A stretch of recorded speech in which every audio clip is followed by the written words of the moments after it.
आज आपण बनवणार आहोत मिरचीचा ठेचा। त्यासाठी मी बाजारातून एक पावशेर मिरची आणल्या। त्यात आपल्याला ह्याचे देठ काढून घ्यायचे आणि ते मिक्सरच्या जारमध्ये टाकायचे।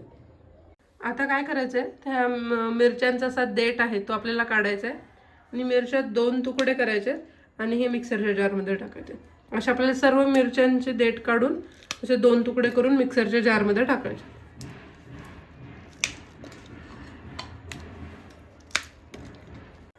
मी सर्व मिरच्या ह्या दोन तुकड्यामध्ये करून घेतल्यात। आता आपल्याला ह्याच्यामध्ये लसूण टाकायचं आहे। मी एक 15 ते 20 पाकळी ह्यामध्ये लसूण टाकते। ठेच्याला आपल्याला थोडा लसूण जास्त टाकायचा। आता आपण काय करायचं आहे, जार बंद करून एक मिक्सरमध्ये हे कमी बारीक करून आपल्याला हे जे आहे ठेच्याचं सारण ते आपल्याला बारीक करून घ्यायचं आहे। गॅसवरती मी कढई गरम करायला ठेवली आहे। तर आपल्याला ह्यामध्ये 1.5 पळी तेल टाकायचं आहे।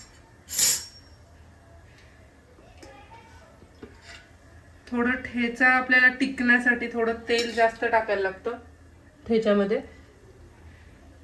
चांगलं गरम होऊन द्यायचं। आपलं तेल चांगलं गरम झालंय। आता आपण ह्यामध्ये मोहरी टाकूया।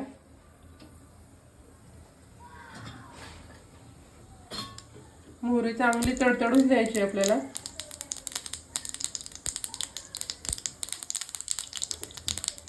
आता आपण ह्यामध्ये आपल्याला एक अर्धा चमचा जिरं टाकायचं आहे। जिरं पण आपल्याला चांगलं तडतडू द्यायचं आहे। एक थोडंसं हिंग टाकायचं आहे आपल्याला ह्यामध्ये आणि हिंग टाकलं की आपला गॅस लगेच आपल्याला बंद करायचा आहे, जेणेकरून आपलं हिंग जळणार नाही। आता आपल्याला ह्यामध्ये आपण जो मिरचीचं वाटण केलं होतं मिक्सरमधून ते आपल्याला ह्यामध्ये टाकायचं आहे।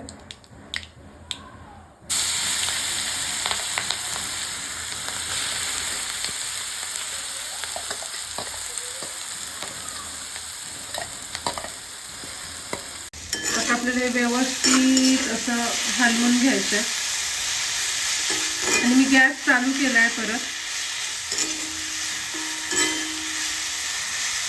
आता आपल्याला ह्यामध्ये टाकायचं आहे चवीनुसार मीठ।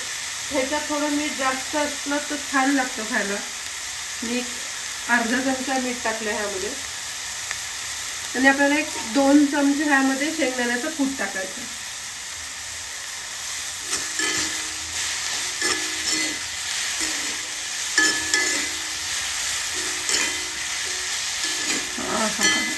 मस्त झाला आपला ठेचा। एक 2 ते 3 मिनिटं आपल्याला चांगलं परतवून घ्यायचं आहे, म्हणजे काय होतं की आपली मिरची कच्ची राहणार नाही आणि ठेचा हा आपला जास्त दिवस टिकेल। ठेचा हा भाकरीसोबत तुम्ही चपातीसोबत खाऊ शकता, खूप छान लागतो। 2 मिनिटं आपण ह्याला शिजून देऊया। तुम्हाला आवडत असेल तर तुम्ही ह्यामध्ये थोडीशी हळद पण टाकू शकता, एकदम थोडीशी, एक चिमूटभर हळद टाकली मी ह्यामध्ये।